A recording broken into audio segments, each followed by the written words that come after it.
The Prime Minister is ramping up his scare campaign against Peter Dutton, warning that he will decimate the public service and doesn't understand Australian values. It was quite a media conference on the Central Coast. Trudy McIntosh was there. Trudy, it was quite a notable difference today from Anthony Albanese. He is certainly growing in confidence. We saw that last week, but he is really now trying to bury Peter Dutton, isn't he? Yeah, this is all about, as you say, essentially killing Peter Dutton's chances here. Leading in the polls, Anthony Albanese, as you say, today not ruling out the prospect of a majority government being returned on May 3. After last night's fourth and final debate, the gloves were off, I'd have to say, last night. Peter Dutton continuing to try and attack and undermine Anthony Albanese's message. Anthony Albanese hitting back today, zeroing in on what they believe is a big vulnerability for the coalition. After seeing that backflip on the work from home policy, now Labor is laser focused on Peter Dutton's promise to cut 41,000 public service jobs, all of them, he says, in Canberra.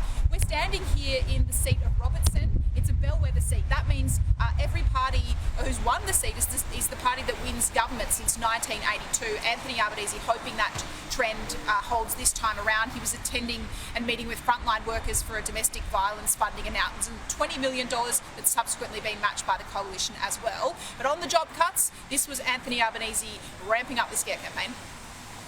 I'll give him the hint. When he goes from Parliament House to go off to the airport where he wants to be able to fly to his home in Kirribilli House, the building that's in front of him in Russell is full of Canberra public servants.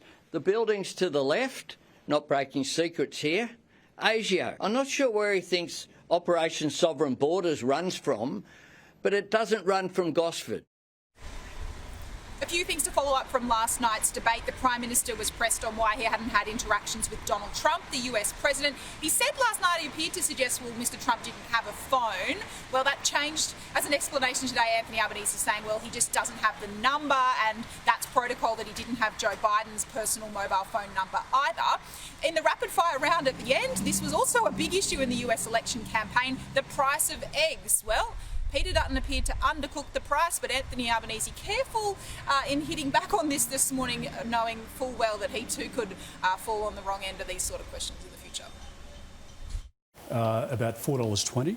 No, you might get half a dozen. Mr Albanese. $7 if you can find them. They're $8.80. Importantly, he doesn't know the price of Australian values right across the board. You know, people, those sort of things can happen. That's the truth. Well, I've crossed from some strange places, Laura, in the federal election campaign, and this probably one of the more strange ones too. We are in a McDonald's car park, and want to know the price of nuggets? It's up there on the wall. Anthony Albanese sadly not joining us for this pit stop, fueling up the bus before we continue what we believe will be a road trip throughout the New South Wales Central Coast and Hunter region today, targeting crucial Labor seats there. Yeah, interesting, really interesting, Trudy, because I mean, on the not knowing the price of eggs, Anthony Albanese didn't get it right either. He was below the mark as well. I'd say $8.80 for a dozen eggs is pretty cheap at the moment as well. I've seen $10, $13 more generally. But I would also say that, you know, Anthony Albanese was trying to be a little bit humble there, wasn't he? But he also doesn't want to remind people too much of the first day of the last campaign when he couldn't name what the interest rate was, the current cash rate. So, you know, glass houses. You can't crow too much, can you? Because you continue to get asked every day until May 3, okay, well, you know the price of eggs, what about the price of milk? What about the price of petrol?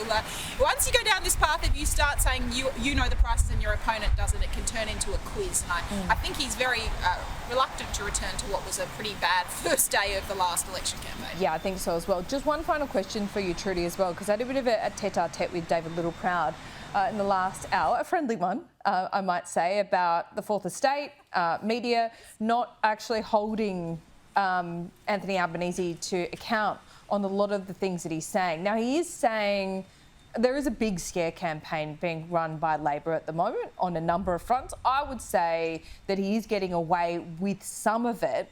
But on this question of the cost of the nuclear plan, he's not saying $600 billion anymore, or is he? Because I put this to Jim Chalmers in the Treasurer's debate last week. He seemed to double down on it, but they don't seem to be... They seem to feel like they've been caught out on that number and it's not quite right. Well, they haven't walked away from it entirely. The Finance Minister, Katie Gallagher, with our colleague Andrew Clennell on Sunday, are saying that that is the figure over time because we've seen cost blowouts in terms of nuclear reactors being built in other countries. I think regardless of the merits of it, Laura, they believe that message has cut through. We saw that polling a couple of weeks ago about voters saying that they believe that figure, and so they just continue to hammer that message home. As to whether pollies are being held to account, I mean, I think both sides always start whinging about the other side's treatment on the media bus. I've been on both now. Both leaders are running a very similar strategy of only allowing one question, pointing to people, no shouting, no ability to do follow-ups. It does make it difficult for scrutiny. Interviews like yourself, Laura, it's much easier to continue to press the point because at the moment are both sides doing that? Are both sides doing that? Where they go one question, you can't follow up, and they quickly move around the room, and then everyone's kind of adhering to that rule. Last week, Laura, he said if you wanted to follow up on the person before you's question, you had to not have your question, and he said you had to pick. Anthony Albanese, similar strategy in terms of pointing out people. Today, I think 5 of us, including myself, didn't get a question. That's how it goes. There's about 40 journalists following the Prime Minister around, so you're not going to get one every day. But both sides are very tightly controlling who gets to ask questions and the follow-ups and the nature of how these things are run. Yeah, right. So is there any caucusing on, backing each other on follow-up questions, or it's just so hard because everyone's trying to file? Just trying to get a sense of things for our viewers. Yeah, it's hard because there's a lot of different issues that a lot of people are trying to get the Prime Minister's focus on. You've seen it effectively, I've seen it on Peter Dutton's side when there was a very clear story.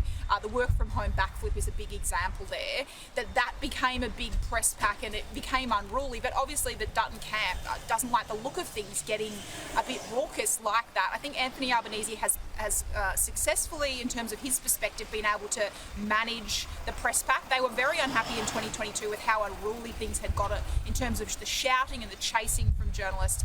They've managed to be able to control that a little better this time around. From their perspective, it is hard for us, though, in terms of getting momentum and being able to ask follow-up questions. Yeah, really good insight, Trudy. Thanks so much for your work. Enjoyed the nuggets. We'll see you soon.